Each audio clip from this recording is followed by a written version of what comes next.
ఓం శ్రీ గణేశాయ నమః. శ్రీమాత్రే నమః.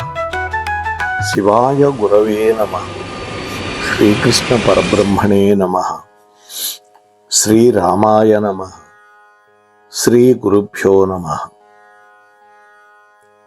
సచ్చిదానందరూపాయ విశ్వోత్పత్యాదిహేతవే తాపత్రయ వినాశాయ శ్రీకృష్ణాయ వయం నమః. ముందుగా మోహనవాణి ఛానల్ వీక్షకులందరికీ కూడా నమస్కారాలు. గత 53 రోజులుగా శ్రీ నారాయణ భట్టతిరి ప్రణీతమైనటువంటి శ్రీ నారాయణీయ కావ్యాన్ని, శ్రీమద్ భాగవతానికి సంక్షిప్త రూపమైనటువంటి ఈ కావ్యాన్ని తిరుమల తిరుపతి దేవస్థానం వాళ్ళు వెలయించారు. శ్రీ కల్లూరి వెంకట సుబ్రహ్మణ్య దీక్షితులు గారు దీనికి పద్యాలు రాశారు.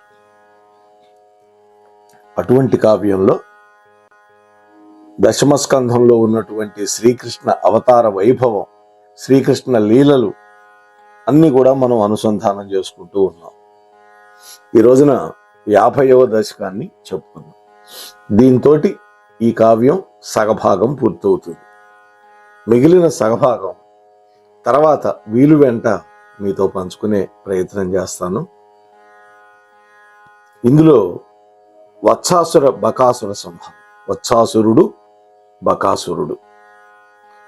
వత్సాసురుడు అంటే గోవత్సము రూపంలో వచ్చాడు వాడు. బకాసురుడు అంటే కొంగ రూపంలో వచ్చాడు. ఇద్దరు రాక్షసులే. జుమ్మని తుమ్మెదల్ ముసరు చోటుల నీటులు కుల్కు బృంద సందంబగు మందలం పశు సంపదనులం బలరాముగూడి బెత్తమ్మును కొమ్ముబూరయును దాలిచి వేణువునూది నేత్ర పర్వంబగు మేని సొంపులలరం గైకొంటివి పాశుపాల్యము. ఆహా కృష్ణ, నల్లటి తుమ్మెదలు జుమ్మని ముసురుకుంటూ ఉంటే పూ పొదలలో అందాన్ని కులుకులు ఆడిస్తూ బృందావనంలో మీ అన్న అన్నటువంటి బలరాముడితోటి గోప బాలురతోటి కలిసి కొమ్ము బూరలు చేతిలో పట్టుకొని పిల్లన గ్రోవుని ఊదుతూ కన్నుల పండుగగా చేసేటటువంటి అద్భుతమైనటువంటి నీ సోయగంతో గోవత్సాలని కాస్తూ అటువంటి గొప్ప పనికి పూనుకున్నావు కదా కృష్ణ అంటున్నాడు. గోవులని కాచాడు పరమాత్మ. గోవు యొక్క క్షీరాన్ని తాగాడు. అందువల్లనే మనం గోపాలకృష్ణ అని పిలుస్తాం.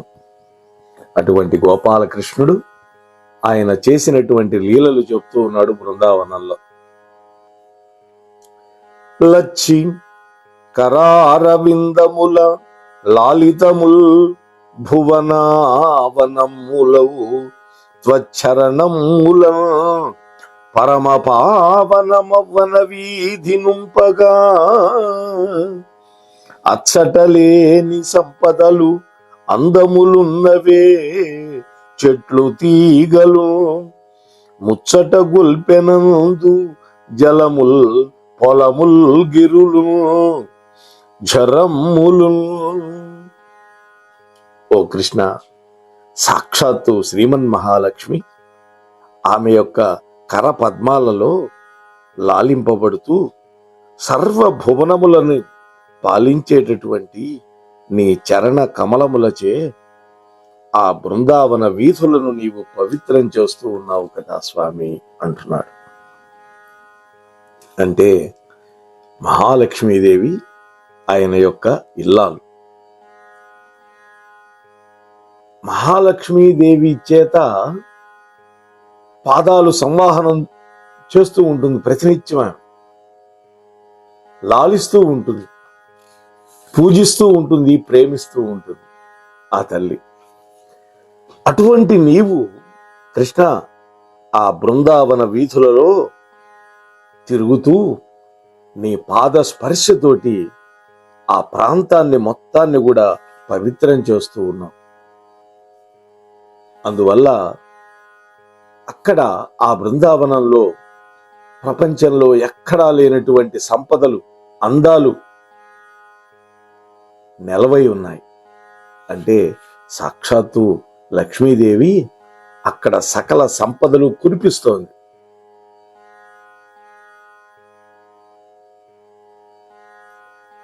అక్కడ ఉన్నటువంటి సరోవర జలాలన్నీ కూడా నిర్మలంగా ఉన్నాయి. అక్కడ ఉన్నటువంటి పొలములు, కొండలు, కొండవాగులు చూసే వాళ్ళకి ఎంతో ముచ్చట కూరుస్తూ ఉన్నాయి కదా కృష్ణ. అంటే పరమాత్మ ఎప్పుడైతే ఆ ప్రదేశంలో నడయాడటం మొదలుపెట్టాడో, ఆ భూమాత పాద స్పర్శకు ఎప్పుడైతే నోచుకుందో, నిత్యానపాయిని అయినటువంటి ఆ లక్ష్మీదేవి కూడా అక్కడికి వచ్చి కొలువున్నది. పరమాత్మ ఎక్కడుంటే లక్ష్మి అక్కడే ఉంటుంది. యమునా తీర విశాల శీతల సమీరాలోల బృందావని సముదంచత్ చరణాలయలందొకట ఉచ్చైష్యారు గోవర్ధనోత్తమ మూర్ధమ్మున వేణువూదుచును వత్సశ్రేణి పాలించు ఆ సమయాన కనినావు రక్కసుని సాక్షాద్వత్సరూపముల్ హరి.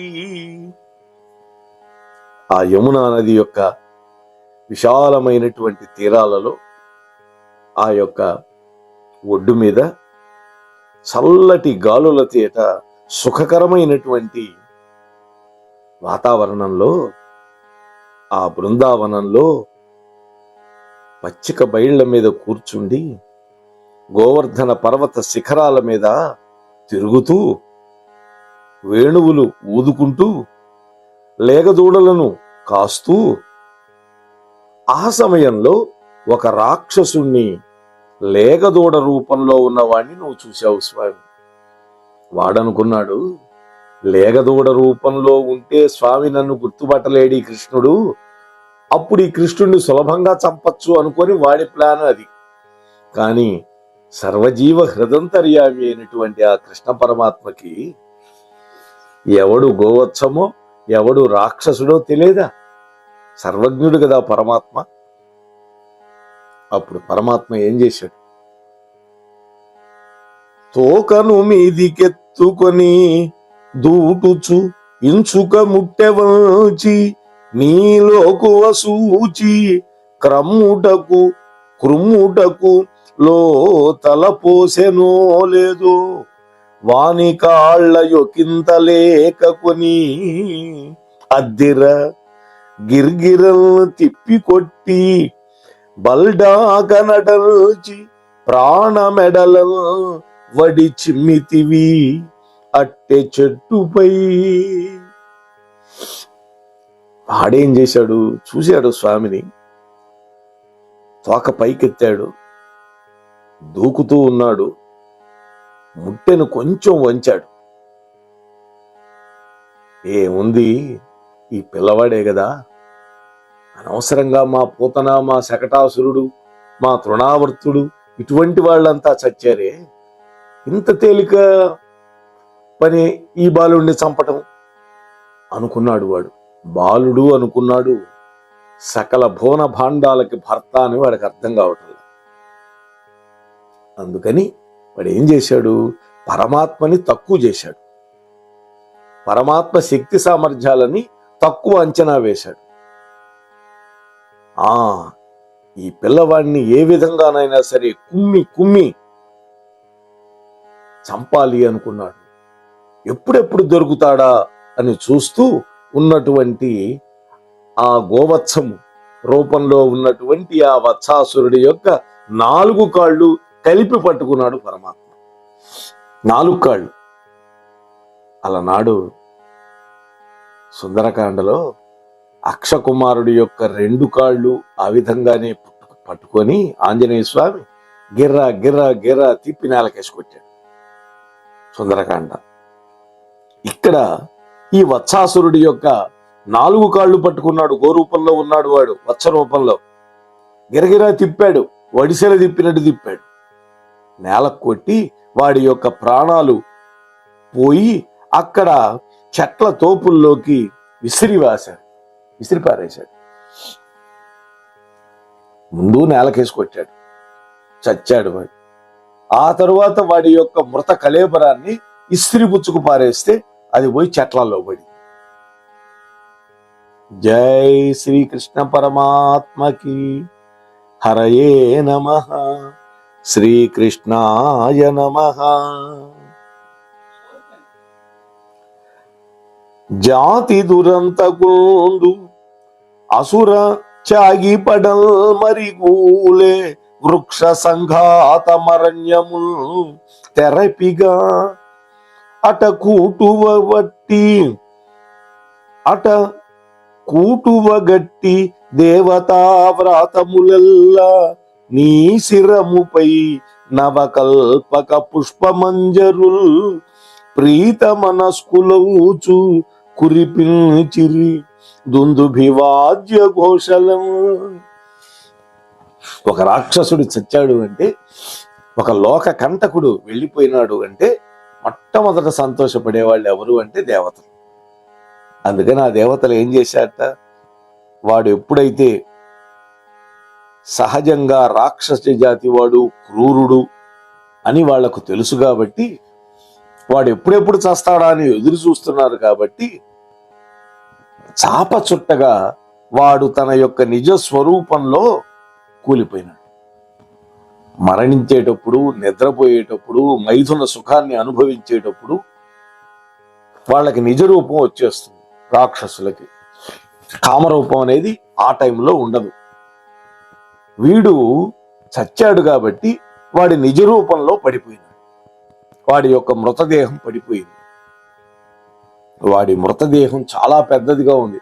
అలనాడు పోతన 2 క్రోసుల పొడుగు పడిందే. వీడేం తక్కువవాడు కాదు. వీడి యొక్క మృతదేహం పడి ఆ అడవిలో చెట్లన్నీ కూలిపోయినాయి. అప్పుడు ఆ ప్రాంతం అంతా కూడా థెరపీ అయింది, అంటే బాగా క్లియర్ అయిపోయిందని.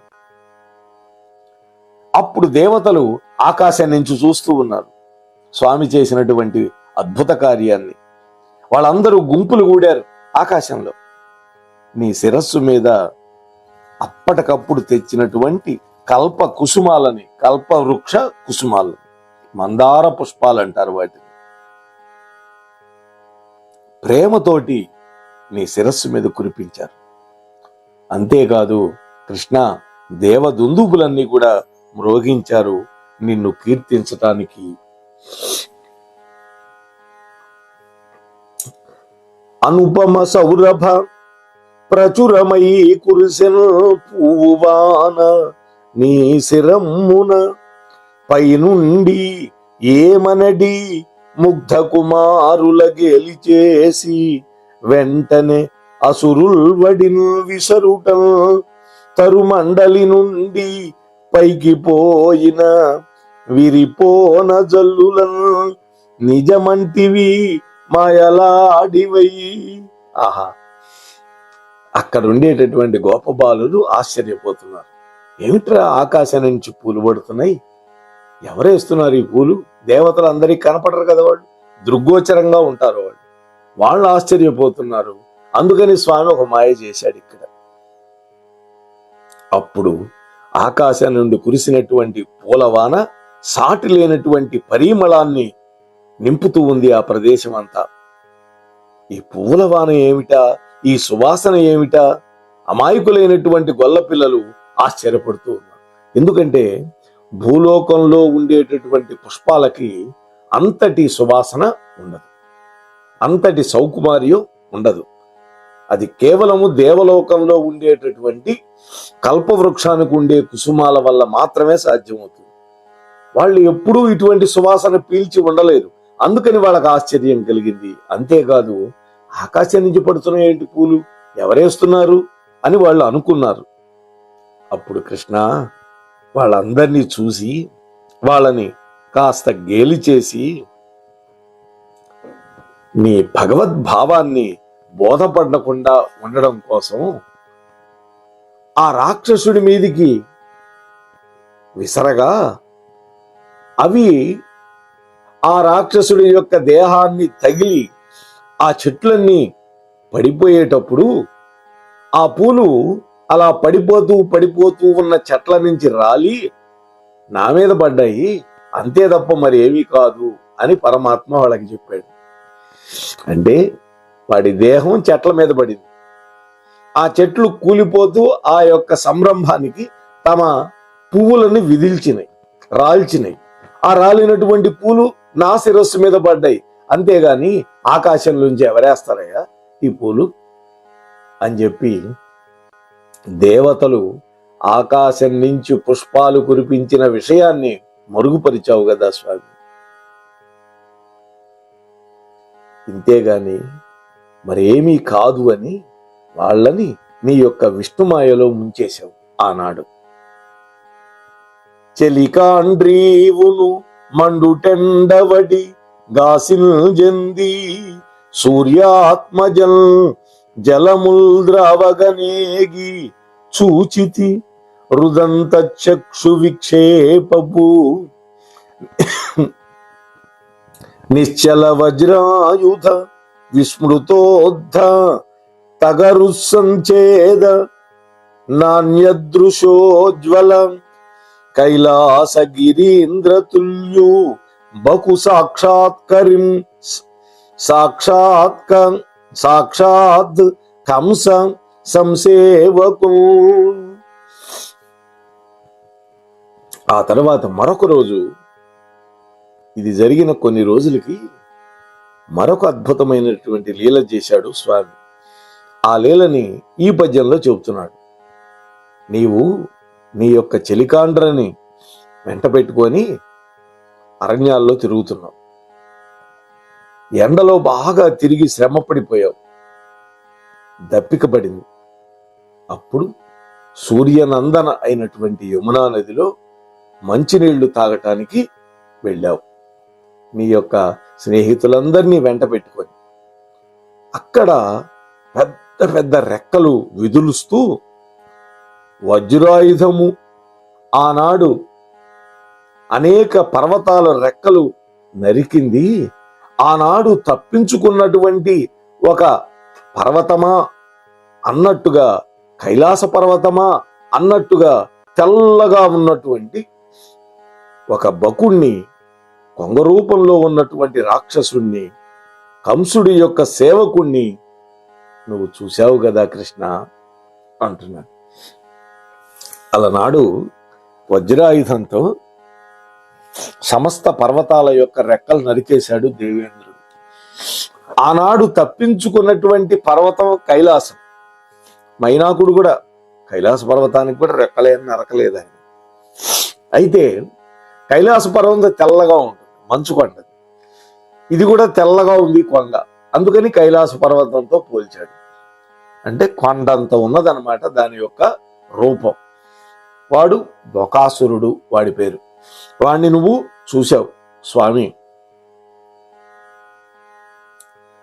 గోవులు దప్పికన్ జలము గ్రోలుచునుండా, ఓ కృష్ణ, గోవులు దప్పికన్ జలము గ్రోలుచునుండా బకుండు పరువునల్ నీపై దూకి నిప్పునటు నిన్ కబలిల్చి దహించుటెల్చి తానోపక క్రక్కి మక్కువనఘో మరి చీల్చగబోవ దుష్టుని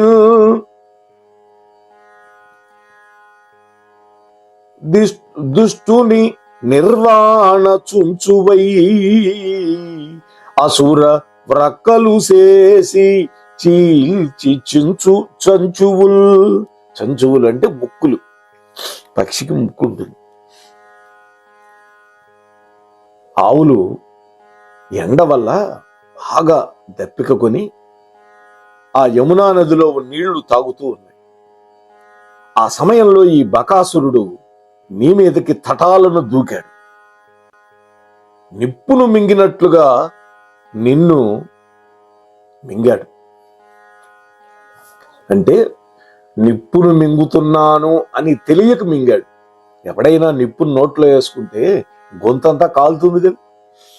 అదే విధంగా అగ్ని సదృశుడు అయినటువంటి నిన్ను అగ్ని అని తెలియక మింగాడు. ఒక బాలుడు అని మింగాడు ఆ బకాసురుడు. నీవు వాడి యొక్క గొంతుకలో మంట పుట్టించావు. బాగా మండిపోయింది వాడి గొంతంతా. ఓర్చుకోలేక నిన్ను కక్కాడు, బయటకు ఉమ్మేశాడు. అప్పుడు కూడా నువ్వు ఏమాత్రం పగ మానుకోకుండా వాణ్ణి సంహరించాలి అనేటువంటి ఆలోచనతోటి ఆలోచిస్తూ ఉన్నావు స్వామి. వాడు తన వాడి అయినటువంటి ముక్కుతోటి నిన్ను పొడిచి చంపాలి అని ప్రయత్నించాడు.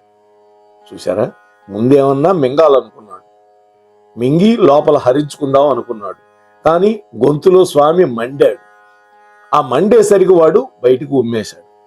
ఇలా కాదు, మింగటం కాదు, ముక్కుతో పొడి చంపాలి అనుకున్నాడు. వాడు చీల్చి చంపాలి అనుకున్నాడు. వెంటనే దుష్ట శిక్షణ నిపుణుడు అయినటువంటి ఓ కృష్ణ, నీవు వాడి యొక్క ముక్కు పట్టుకున్నావు. ఒక చేత్తో కింది దవడ, పై చేత్తో పై దవడ పట్టుకొని ఆ రెండిటిని చీల్చి పారేశావు, ముక్కలు చేశావు వాడిని. హరయే నమః, శ్రీకృష్ణాయ నమః. వాడికి పూతన అక్కయ్య, అంటే పూతన యొక్క తమ్ముడు అన్నమాట వాడు. నా అక్కయ్యను ముందే చంపేశావని వాడికి మనస్సులో నీ మీద క్రోధం. అందువల్ల వచ్చాడు వాడు. అయితే వాడు అక్కను కలుసుకోవడానికి వెళ్ళిపోయినాడు చచ్చి. వాడు అక్కని చంపిన వాడిని మీద పగ తీర్చుకోవాలి వచ్చినటువంటి వాడు, వాళ్ళ అక్క ఎక్కడికి వెళ్ళిందో చచ్చి, ఏ నరకానికి వెళ్ళిందో వీడు కూడా ఆ నరకానికి వెళ్ళాడు. ఇటు మీద నా తమ్ముడు అఘాసురుడు త్వరలోనే యమలోకానికి వస్తాడు, వాడి రాక కోసం ఎదురు చూడవలే అన్నట్లుగా బకాసురుడు అప్పుడే యమలోకానికి వెళ్ళిపోయాడు. వాడి తమ్ముడు ఒకడున్నాడు అఘాసురుడు, వాడు కూడా తొందరలోనే వస్తాడులే, మా అక్కయ్య ముందెళ్ళింది, తర్వాత నేను వెళుతున్నాను, మూడో వంతు నా తమ్ముడు, వాడు కూడా వస్తాడులే. అప్పుడు కృష్ణ మళ్ళీ దేవతలు పుష్పవర్షం కురిపించారు. ఆ విధంగా పరమాత్మ యొక్క దివ్య లీల చూపించాడు వాణ్ణి చంపేసి. మురళీనాదము దూరమందె విని ఆ ముగ్ధాంగనల్ హర్ష విస్తరులై మిక్కిలి తరించెదరు. బృందా వీధులందుండి సత్వరుడై వచ్చెడు నిన్ను చూడగా. యశోదానంద దృక్చందన గురువాయూరు పురీ విహార కలనా గోబృంద హృదయానందన. ఆ తరువాత ప్రతినిత్యం అందరూ ఎదురు చూస్తూ ఉంటారు. గోవు దూడలని మేపటానికి వెళ్ళినటువంటి కృష్ణుడు ఎప్పుడెప్పుడు వస్తాడా అని. అప్పుడు ఆ బృందావనంలో నీవు వేణునాదాన్ని చేస్తూ ఉన్నావు. అది విన్నారు ఆ గోపికలు, సంబరపడిపోయినారు, తత్తరపడిపోయినారు. నీవు ఆవు దూడలని చక్కగా ప్రేమగా లాలించి రేపల్లెకు ఎప్పుడొస్తావా అని ఎదురు చూస్తూ ఉన్నారు వాళ్ళు. అంటే స్వామి వచ్చే ముందు పిల్లనగురవి వినిపిస్తుంది సౌండ్. అది వినగానే అహో కృష్ణుడు వస్తున్నాడు అని వాళ్ళు ఎదురు చూస్తూ ఉంటారు. ఆ యొక్క బృందావన గోపికలందరూ కూడా. మీ తల్లి యశోద యొక్క కళ్ళు గంధము ఎంత చల్లగా ఉంటుందో అంత చల్లని చూపులు నీ మీద ప్రసరింపజేస్తుంది కృష్ణ. ఆ యొక్క గోవత్సముల బృందం వాటి యొక్క హృదయాలని ఆనందభరితం చేస్తూ విహరించినటువంటి ఓ గురువాయూరప్ప,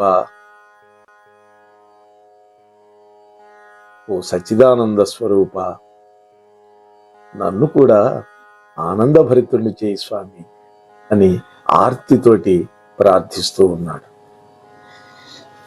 తరువాత అఘాసుర సంహార వృత్తాంతంతో మనం ద్వితీయ పరార్థాన్ని మొదలుపెట్టుకున్నాం. తర్వాత తొందరలోనే ఇప్పటికీ 50 దశకాలు కృష్ణ పరమాత్మ యొక్క దివ్యానుగ్రహంతో మనం పూర్తి చేసుకోగలిగాము. మరొక 50 దశకాలు ఉన్నాయి. వాటిల్లో కూడా కృష్ణ పరమాత్మ యొక్క దివ్య లీలలు ఎన్నో ఎన్నో ఎన్నో భట్టతిరి గారు రచించారు. వాటిని కూడా వీలు వెంట మీతో పంచుకునే ప్రయత్నం చేస్తాను. అంతవరకు ఈ ఛానల్ని వీక్షిస్తూ ఉండండి. అలాగే మీకు నచ్చితే లైక్ చేసి మీ కామెంట్ కూడా పెట్టండి. కనీసం 10 మంది మీ బంధుమిత్రులకి ఈ వీడియోని పంచండి. హైప్ అనే బటన్ మీరు నొక్కటం వల్ల ఈ వీడియో వైరల్ అయి యూట్యూబ్ వాడు అనేక మందికి రికమెండ్ చేస్తారు. అలా మిమ్మల్ని అందరినీ చేయమని మరొక్కసారి వినమ్రపూర్వకంగా ప్రార్థిస్తూ ముగిస్తున్నాను. స్వస్తి సర్వేష్. మన మోహనవాణి కార్యక్రమాలు మీకు నచ్చినట్లయితే వెంటనే ఒక లైక్ చేయండి, అలాగే కామెంట్ చేయండి, ఎక్కువ మందికి షేర్ చేయండి. సబ్స్క్రైబ్ చేసుకోకపోతే వెంటనే మన ఛానల్కి ఇప్పుడే సబ్స్క్రైబ్ చేసుకోండి. ధన్యవాదాలు.